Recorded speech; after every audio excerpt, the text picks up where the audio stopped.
Imagine só, quando uma empresa vive mergulhada em problemas crônicos, o esforço para consertar furos não passa de um desperdício de energia. Muito mais inteligente é trocar o barco antes que ele afunde de vez. Foi exatamente isso que vimos acontecer com o Wells Fargo. Os escândalos se acumularam, contas fantasmas abertas sem autorização, seguros duplicados empurrados goela abaixo dos clientes, multas abusivas cobradas por atrasos que a própria instituição causou, taxas indevidas para renegociar hipotecas.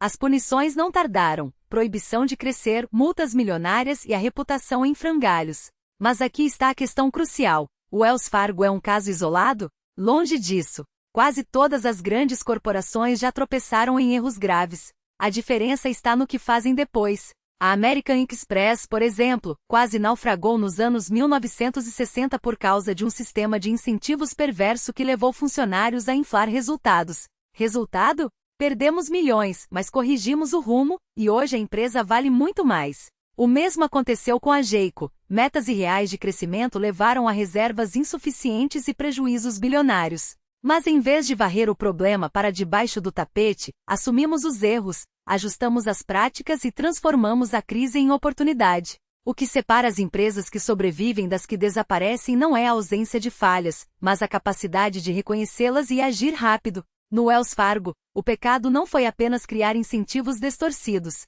Afinal, todo mundo faz isso em algum momento. O erro fatal foi ignorar os sinais, deixar que a cultura tóxica se espalhasse e não punir os responsáveis a tempo. Em Berkshire, nossa filosofia é clara: se descobrimos um problema, atacamos na raiz. Não importa se são 10, 20 ou 50 erros, o que conta é não fechar os olhos. Como diz Charlie Munger, prevenir é melhor que remediar. E ele está certo. Quando tudo vai bem, é fácil adiar decisões difíceis.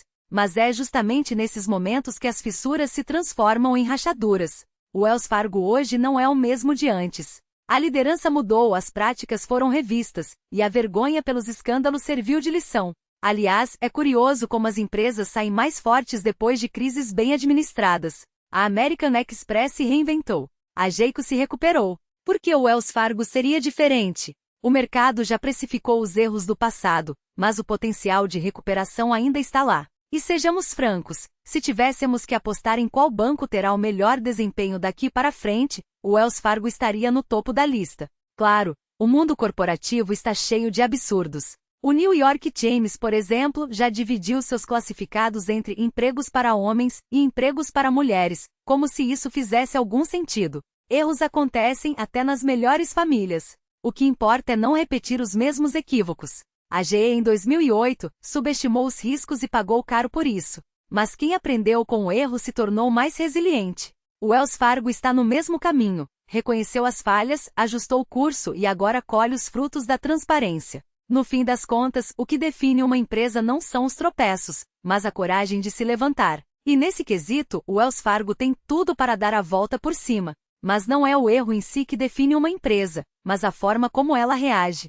A American Express, por exemplo, enfrentou uma crise nos anos 1960 que poderia ter afundado qualquer outra instituição. Um escândalo de fraude em seus armazéns de óleo quase a levou à ruína, e o mais impressionante é que ninguém dentro da empresa parecia disposto a encarar a realidade. Executivos ignoraram alertas, fecharam os olhos para evidências e quando a verdade veio à tona, foi como um soco no estômago. Mas em vez de se esconder, a American Express fez o que poucas empresas fariam. Assumiu a responsabilidade, corrigiu o rumo e transformou a crise em uma lição de integridade. O que salvou a empresa não foi sorte, mas a disposição de agir quando tudo parecia perdido. E essa é a diferença entre quem sobrevive e quem próspera. Em Berkshire Hathaway, já tivemos nossos momentos de incerteza e teremos outros. O que importa não é evitar os erros, mas ter a humildade de reconhecê-los e a coragem de enfrentá-los. Charlie Munger sempre foi o homem que me empurrou para a ação quando eu hesitava. Porque no fim das contas o mercado não perdoa quem fica parado. A verdade é que toda empresa grande já passou por momentos em que o chão pareceu sumir. O que separa as lendas das notas de rodapé da história é a capacidade de se reinventar quando a tempestade chega. E se há uma coisa que a American Express e o Wells Fargo nos ensinam, é que a recuperação não é questão de se mas de quando, desde que você esteja disposto a fazer o que precisa ser feito.